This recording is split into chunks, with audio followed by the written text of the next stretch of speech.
Hello and welcome to the fifth in this series of AIS developer videos. The subject today is how to display a 3D location, and we're looking at app 3, proximity advertising.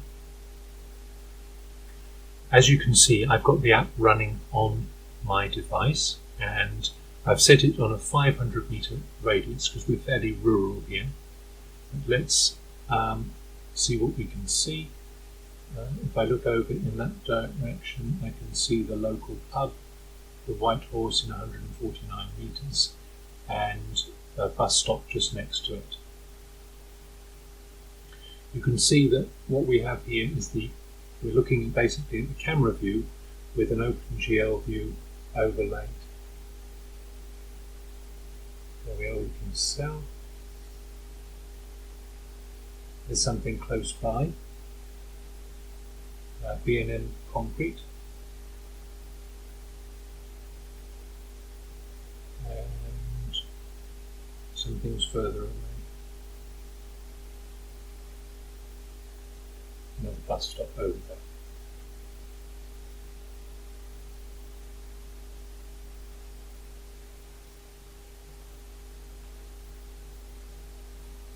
Okay, I'll just place that down.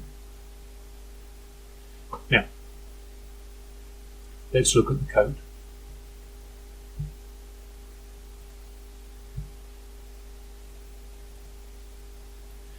As usual, we're starting from index.html, and I will show you this time AIS 204 proximity advertising. There are several classes used in this app. The one we're interested in mostly is proximity activity. This is the class which is attached to the main window. It's the GUI handler.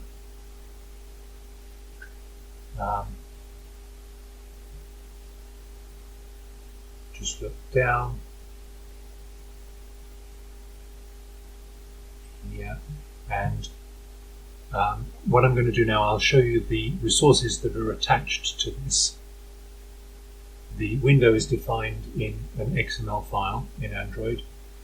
This is the main one here. You can see there's a surface view which is full size, so its width and height are the same as its parent, which is the main GUI window. And on top of that is an OpenGL surface view, which is also the full size of the window.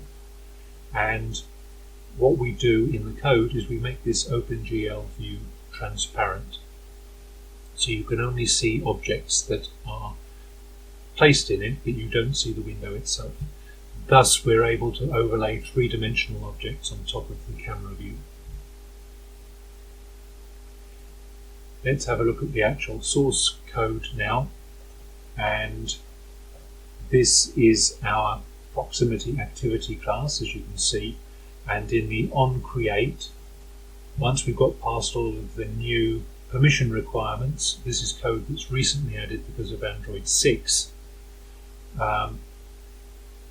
We can get down to setting up the app. So we're setting up sensors. We are sensing both magnetic and accelerometer information, and that's how we work out our position in 3 dimensions.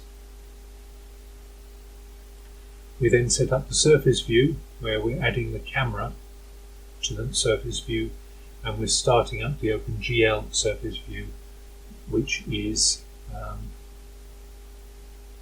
configured to be invisible, but its background to be invisible. Obviously the objects like the compass that you can see there are not.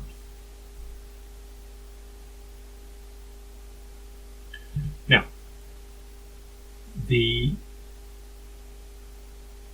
what we do now is we also set up a location manager which tells us our GPS location, and then we call Google Local Services API with that location to find out what is local to our app right now.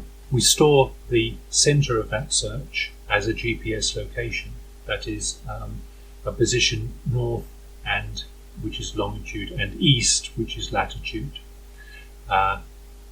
We also work out how many meters per degree we have locally. As you move towards the north or south pole on the globe, the angles of latitude get closer together. The angle of longitude stays constant. So the number of meters per angle north-south doesn't change, but the number of meters per angle east-west does change significantly. Once we know our local meters per degree, we can then map the data that we receive from Google Local Services onto a two-dimensional grid. So we turn part of the surface of the Earth onto a two-dimensional grid, and it's very accurate within a few kilometers, and we're usually within a few hundred meters. So we can map very confidently onto a grid which runs north-south and east-west. We don't need to worry about curvature problems because we've already taken those into account with our conversion. We store where we searched, and then we're able to, when the device moves around, we move the grid around, we move around the grid, so we move away from the origin, but the data is still valid. That gives us our two-dimensional mapping, because we're able to now to map GPS coordinates of, for example, a bus stop, where here we go, curtain windows, 128 meters away, as you can see on the screen. We map those GPS coordinates to the two-dimensional grid. We are given our position in 3 dimensions from the device using the magnetic and accelerometer data, and then we are able to work out the position in 3 dimensions for any given object. So we have all of the data, and then in OpenGL, on that transparent surface, we then map that using model perspective view. In OpenGL, you always use 3 matrices for that 3D mapping. The model matrix tells OpenGL where your particular object is. So in this case, where we're going to place curtain windows icon and its label. The perspective matrix, which tells it whether if we want things to get smaller as they move further away, and of course we do.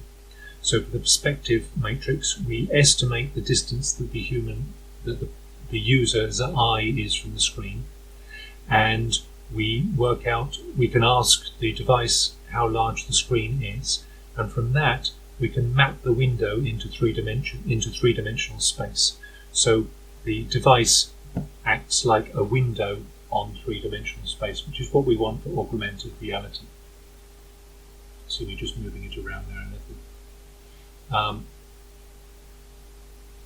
That's the perspective, and then the view matrix just to zoom in or out and to move our camera around, which is the representation of our eye in the OpenGL space.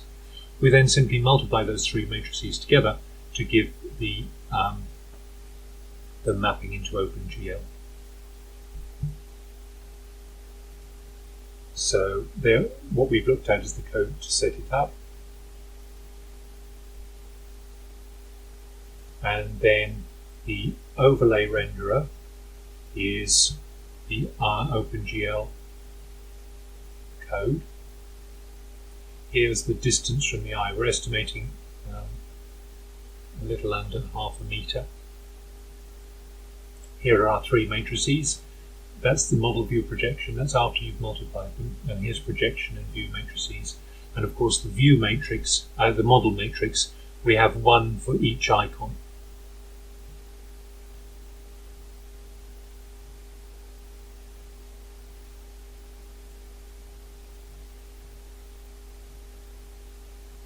Now here we are, I'm drawing the frame. We're using the view matrix. We're setting up the view matrix given the current parameters, and we're also taking account of if you're in portrait or landscape mode or upside down.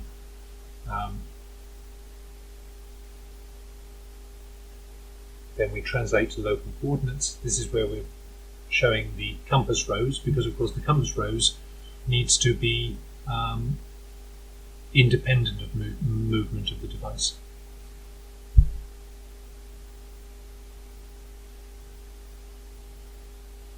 Then we look through our local place list and we map each object into OpenGL. Here's where we're putting the line. You'll notice those vertical lines. Let's see if we can find somewhere here.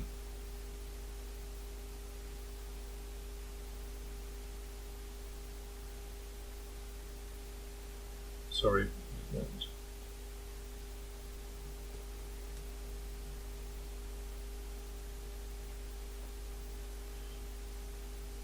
Let's look a little closer.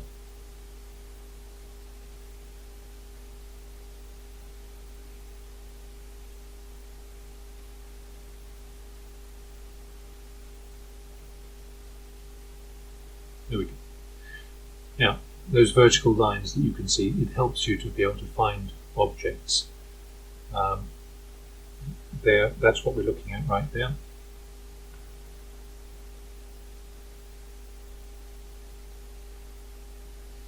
And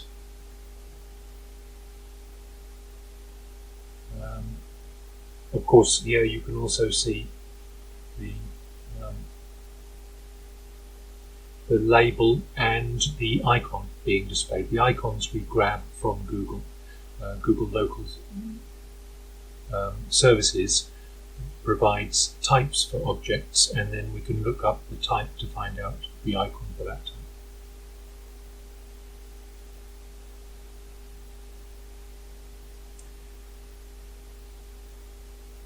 Let's just have a look at the mapping into that two-dimensional grid.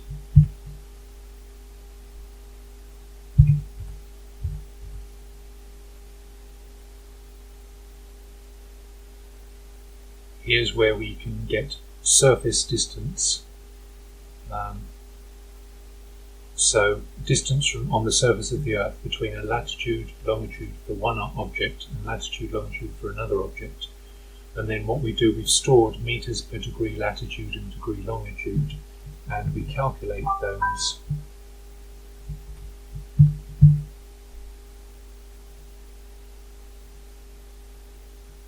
here. So each time we have a new search location, we use our location to work out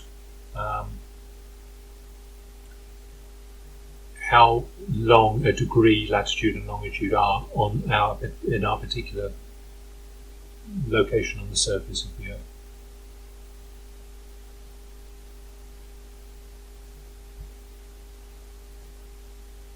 Okay, so to summarize, locating an object in 3 dimensions on Android, we get the location as a number of degrees north and east, the GPS position.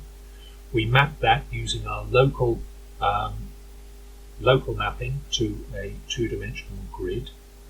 We grab the location of the device and its direction from its orientation and the accelerometer and the magnetic field detector, and then we are able to map all of that using OpenGL in 3 dimensions over the top of the camera.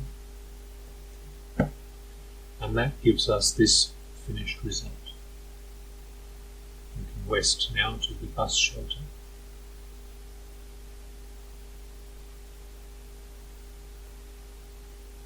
Okay, I'm in my development room. It's a noisy environment. So that's the end of our 5th video. Thank you for watching, and I will see you again soon.